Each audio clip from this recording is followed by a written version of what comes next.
Give liver to my baby? Yes, actually. Welcome to Holistic Glow. I'm Tiffany. I've been a registered nurse since 2012, and I'm also a certified pediatric nurse as well as a wound ostomy continence nurse.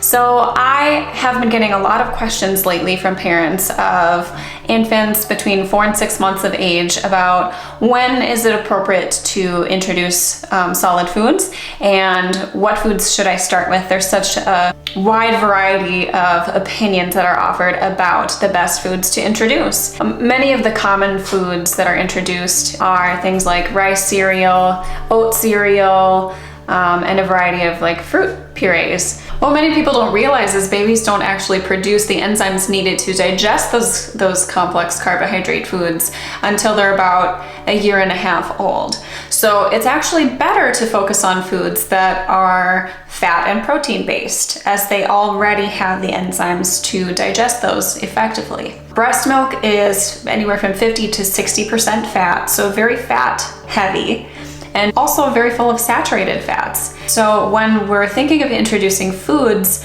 it is important to focus on foods that are digestible, so fats and proteins, and also are very nutrient dense. When your baby reaches about 4 to 6 months, they have an increased need for iron, for B vitamins, for cholesterol, their vitamin D, and your calcium, and everything is maturing and growing, including their brain and their eyes.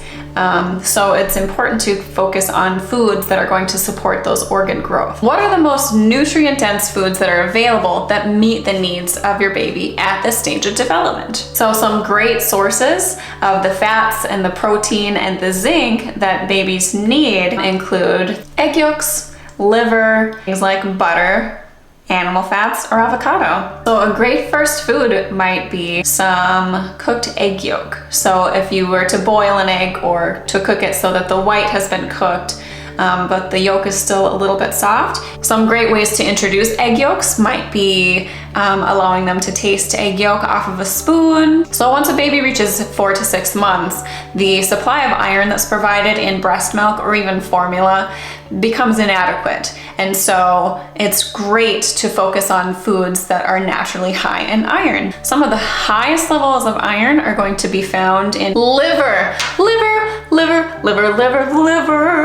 Liver is a nutrient-dense superfood, an excellent source of vitamins B12, vitamin A, vitamin B2, vitamin B9, iron, copper, choline, so many nutrients. So just a small amount is going to pack a big punch. You can use liver pate, introduce liver pate in a spoon, or otherwise you can cook and blend and puree grass-fed organic liver.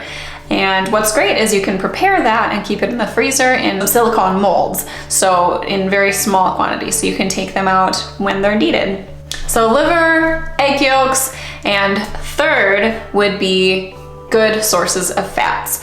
Fats and cholesterol are very important in making hormones. They're very important in providing the layers under your skin. They're very important for brain growth and eye growth. There's so much development happening that babies they have a very high need for fats. So some different fats that you might consider would be things like grass-fed butter. Bright golden butter, organic butter is going to provide a good amount of saturated fats, some fat-soluble vitamins. You can use things like coconut oil, animal fats, lard or duck fat, goose fat, and avocado or olive oils. So if you're interested in learning more about optimal nutrition for your infant and toddler, a great resource is a book called The Nourishing Traditions of Baby and Child Care by Sally Fallon Morell, and I'll link that book in the description.